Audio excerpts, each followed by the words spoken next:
Welcome back to Education Will. Today I will discuss about the coded relationship. মানে code ওয়াইজত যদি আমাৰ ৰিলেশনটো দিয়া থাকে তেতিয়াহ'লে আমি কেনেকৈ আমাৰ যিটো আমি ব্লাড ৰিলেশন আছে তাৰ প্ৰবলেমবোৰ কেনেকৈ সলভ কৰিম সেইটো বিষয়ে আমি আজি শিকিম। ইয়াতে কৈছে যে a কি কৈছে a divided by b means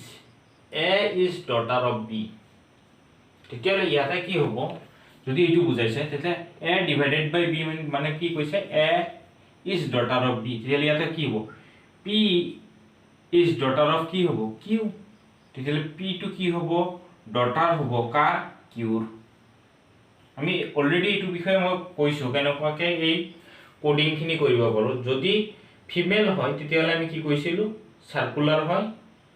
আৰু যদি পেৰেন্টস হয় তেতিয়াহ'লে ওপৰত থাকিব, যদি গ্ৰান্ডফাদাৰ হয় তেতিয়াহ'লে আৰু ওপৰত থাকিব। এই বিষয়ে মই ব্লাড ৰিলেশনৰ প্ৰথমটো ভিডিঅতে মই ডিসকাস কৰিম। যদি কোনোবাই চোৱা নাই তেতিয়াহ'লে মই প্লেলিষ্টত গৈ ব্লাড ৰিলেশনৰ প্ৰথম ভিডিঅ'টো লেকচাৰ নম্বৰ 1 টো চাব পাৰে যে কেনেকুৱাকে ব্লাড ৰিলেশনটো বুজ ইন্টিগ্ৰেট কৰা হৈছে, ইন্ডিকেট কেনেকৈ কৰা হৈছে এই বিষয়ে মই ডিটেইলছ কৰাইছো। নেক্সট কি কৈছে q cross r। ক্ৰছ কি বুজায় a cross b means a is father of b। ইয়াতে কৈছে কি q is father of কি হ'ব r। q টো কি হ'ব father of father হলে কি হ'ব মেল, আৰু কাৰ হ'ব r ৰ হ'ব। তেতিয়াহ'লে r টো আমাৰ ক'ত থাকিব তলত থাকিব। এতিয়া r টো কি হয় এইটো আমি নাজানো। তাৰ পিছত কি কৈছে প্লাছৰ ক্ষেত্ৰত চাওঁ a plus b means a is bro of b। a is bro of b তেতিয়াহ'লে কি হ'ব r is bro of কি হ'ব s। r টো কি হ'ব r is bro of s। তেতিয়াহ'লে r টো কি হ'ব r টো হ'ব আমাৰ এনেকুৱাকে মেল, তাৰ পিছত কি হ'ব s। নেক্সট কি কৈছে s minus t আছে। তেতিয়াহ'লে কি ইয়াতে কৈছে a minus b হলে কি বুজায় a is the husband of b। কি কৈছে a is the husband of b। তেতিয়াহ'লে ইয়াত কি হ'ব s is husband of t। s is কি হ'ব husband of s is husband of তেতিয়াহ'লে husband হলে কি হ'ব মেল হ'ব প্লাস t t টো কি হ'ব তেতিয়াহ'লে ফিমেল হ'ব। তেতিয়াহ'লে এতিয়া কথা হ'ল এতিয়া কুৱেশ্যন কি দিছে, কুৱেশ্যনটো এক নম্বৰ কুৱেশ্যনটো কি দিছে এইটো চাম। How is t related to q। t আৰু q ৰ মাজত কি ৰিলেশন, কিন্তু এতিয়া কাৰ কথা কৈছে t ৰ কথা কৈছে। তেতিয়াহ'লে আমি কি ক'ম t টো কি হয় ডটাৰ ইন ল মানে বোৱাৰী। আমি কি ক'ব পাৰো t টো কি হ'ব t টো হ'ব ডটাৰ ইন ল। q ৰ কি হ'ব ই q ৰ এইটো হ'ল পুতেক, পুতেকৰ কি হ'ল ওয়াইফ। তেতিয়াহ'লে আমি কি ক'ব পাৰো ডটাৰ ইন ল। এইটো কি হ'ব ডটাৰ ইন ল মানে বোৱাৰী হ'ব। নেক্সট কি কৈছে how is Q related to T.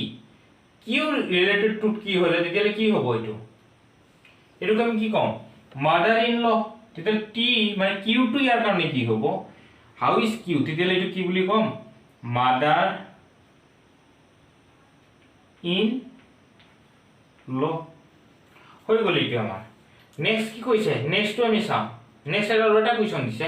সেই কুৱেশ্যনটো কেনেকুৱাকৈ দিছে m minus n। যেটা কি কৈছে m minus n ইয়াতে কি কৈছে m a minus b। তেতিয়াহ'লে কি কৈছে a is the husband of b। তেতিয়াহ'লে ইয়াতে কি হ'ব m is husband of কি হ'ব n মানে আমি কি পাম m is the husband of n হ'ব n। তেতিয়াহ'লে কি হ'ব n টো ফিমেল হ'ব। নেক্সট কি কৈছে divide n is divide t দিছে। তেতিয়াহ'লে n টো কি হ'ব ডিভাইড থাকিলে ইয়াতে বুজায় a is daughter of b কয়। তেতিয়াহ'লে ইয়াত কি হ'ব n is daughter of কি হ'ব t। ইয়াতে কি হ'ব n is daughter of t। n is daughter of কি হ'ব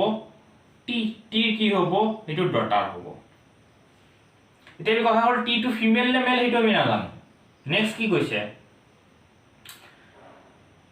যেতিয়া ক্ৰস থাকে বা মাল্টিপ্লিকেশন a মাল্টিপ্লিকেশন b মানে কি বুঝায় a is father of b। a is father of b তেতিয়াহ'লে কি হ'ব t is ফাদাৰ অফ কি হ'ব r t is father of t টো তেতিয়ালে কি হ'ব ফাদাৰ মানে মেল হ'ব আৰু কাৰ হয় r ৰ হয় তেতিয়ালে r টো ক'ত আহিব তলত আহিব নেক্সট কি কৈছে r plus s তেতিয়ালে প্লাস থাকিলে কি হয়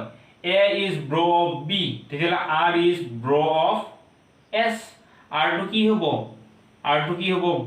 bro হলে কি হ'ব মানে ব্রাদার হলে কি বুলি কম r টো ব্রাদার কাৰ s ৰ এতিয়া কৈছে how is m related to s তেতিয়া হলে m কি হ'ব s ৰ প্ৰথম কথা হ'ল আমি চাব লাগিব এটো হ'ল টিৰ জিয়েক বা এটো টিৰ পুতেক এটো টিৰ কি হ'ব পাৰে হলে জিয়েকো হ'ব পাৰে নহলে পুতেকো হ'ব পাৰে কিন্তু এই দুটা কি হ'ব এটো টিৰ কি হ'ব সিস্টাৰ এটো কি হ'ব সিস্টাৰৰ হাজবেন্ড তেতিয়ালে আমি কি বুলি কম ব্রাদার ইন ল তেতিয়ালে এটো কি হ'ব ব্রাদার ইন তেতিয়ালে m টো কি হয় s ৰ m টো কি হ'ব m টো হ'ব s ৰ এটো হ'ল সিস্টাৰৰ হাজবেন্ড দ্যাট মিন্স m টো কি হ'ব brother in law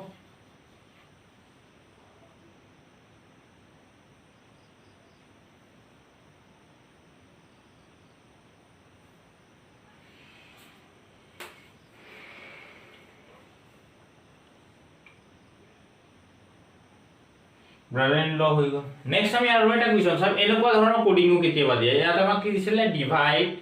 cross minus plus ইয়াতে আমাক দিছে কি ডলাৰ সিম্বল তাৰ পিছত কি আছে হ্যাশ @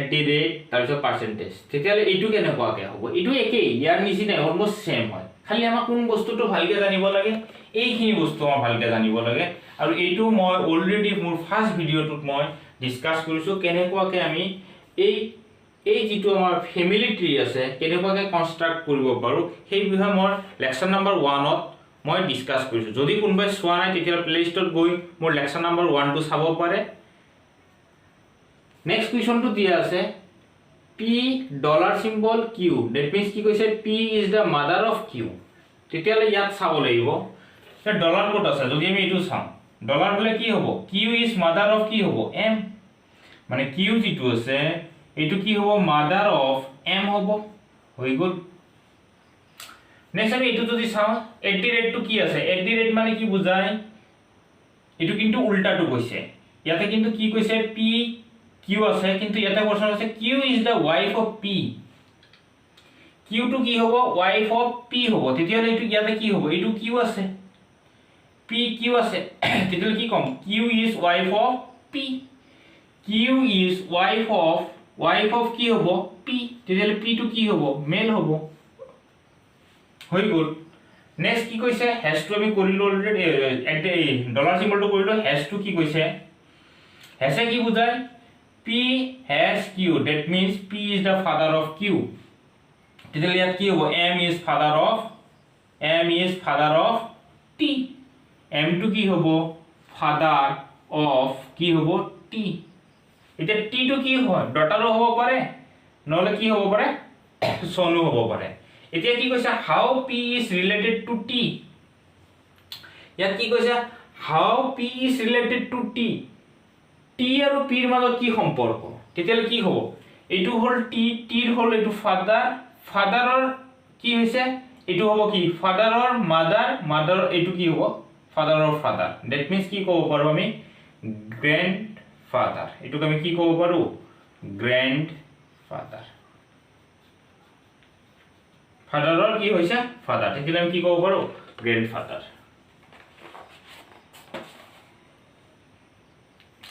নেক্সট কি কৈছে নেক্সট আৰু এটা কোডেড দিছে এটো কি কৈছে জি ডলাৰ সিম্বল কি দিছে তাৰ পিছত m জি মানে ডলাৰ সিম্বল কি বুজায় p is the mother of q তেতিয়ালে কি হ'ব g is mother of m g is mother of কি m তাৰ পিছত কি কৈছে @ কি বুজায় q is the wife of p এই q to wife of p হয় তেতিয়ালে @ ইয়াত আছে k is wife of কি হ'ব m তেতিয়ালে wife of k to কি হয় wife of m হয় তেতিয়ালে এটো k হ'ব wife হলে তেতিয়াহ'লে এইটো কি হ'ব মেল হৈ যাব নেক্সট কি কৈছে k is percentage t percentage কি বুজায় p is the daughter of q p is the daughter of q তেতিয়াহ'লে কি হ'ব k is daughter of t k is daughter of কি হ'ব t এতিয়া কথা হ'ল k is daughter of কি হৈছে t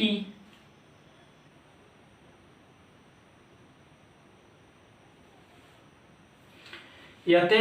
g2 t কাৰণে কি হ'ব g2 t কাৰণে হ'ব sister in law কাৰণ ইয়াৰ কি জিয়েকৰ হাজবেণ্ডৰ কি হয় মাক সেই কাৰণে এটোক আমি কি বুলি কম sister in law এটো কি হ'ব g is related to t তেতিয়ালে কি হ'ব sister in law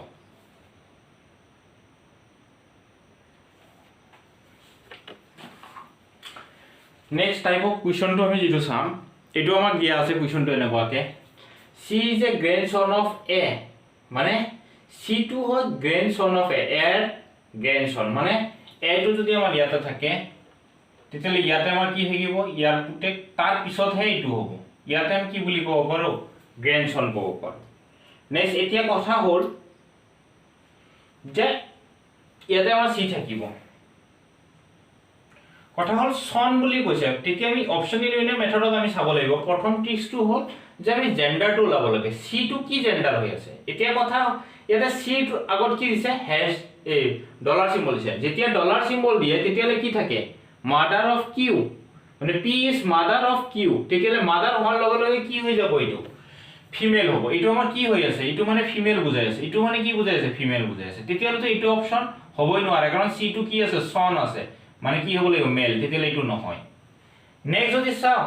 c percentage d কি আছে c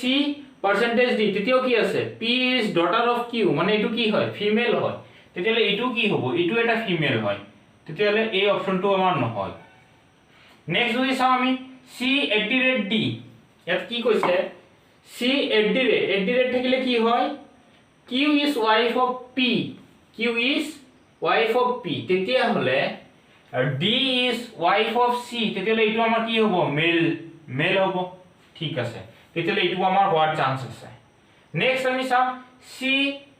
ইয়াতো আছে কি আছে ডলাৰ সিম্বল তেতিয়ালে এইটো কি বুজায় এইটো আমাৰ কি বুজায় ফিমেল বুজায় তেতিয়ালে এই অপচনটো নহব নেক্সট আমি যদি চাম she has b has মানে কি বুজায় আছে has মানে বুজায় আছে ফাদাৰ তেতিয়ালে এইটো হোৱাৰ কি আছে চান্স আছে প্ৰথম কথা হল প্ৰথম তিনটা অপচন আমাৰ কি হৈ গল এলিমিনেট হৈ গল কাৰণ আমি ফাইন কি কৰিছো জেন্ডাৰটো ফাইন কৰাৰ লগে লগে আমাৰ এইকেইটা অপচন যে নহয় এইটো শিওৰ কাৰণ এইটো আছে গ্ৰেন্ডসন এইটো এইবোৰ হৈ গল কি ফিমেল নেক্সট এতিয়া চাম আমি এইটো বা হিটো আমি দুটাৰ ভিতৰত যিকোনো এটা চালেই হল এতিয়া আমি প্ৰথমতে এইটো চাম যিকোনো এটা চালে আমি আনসাৰটো পাই যাম সাপোজ এইটো চালো যদি এইটো আনসাৰ হৈ যায় তেতিয়ালে তো হয়ে গল যদি নহয় তেতিয়া হলে এইটোৰ কৰা দৰকাৰ নাই তেতিয়ালে এইটো ৰাইট হ'ব এটো কেনেবাকে কৰিম a hash b দিছে a hash মানে কি বুজাইছে p ফাদাৰ অফ q তেতিয়ালে কি হ'ব a কি হ'ব ফাদাৰ অফ কি হ'ব b নেক্সট কি কৈছে b is father of c b is father of কি হ'ব b is father of c আকৌ কি কৈছে c is @ যদি কয় @ মানে কি @ মানে কি হ'ব কি উল্টাটো এইটো কি হ'ব wife of p তেতিয়ালে ইয়াত কি হ'ব d is wife of c তেতিয়ালে d is wife of কি হ'ব c হ'ব তেতিয়ালে এইটো কি হ'ব মেল হৈ যাব নেক্সট কি কৈছে d ডলাৰ সিম্বল e মানে কি বুজায় ডলাৰ সিম্বল কি বুজায় p is mother of q তেতিয়ালে আমি এইটো কি ক'ব পাৰো d is mother of e d is mother of e d is mother of e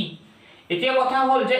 a আৰু c ৰ মাজত যদি চাও এইটো গ্ৰেন্ডফাদাৰ হয় না নহয় হয় a ৰ এইটো হল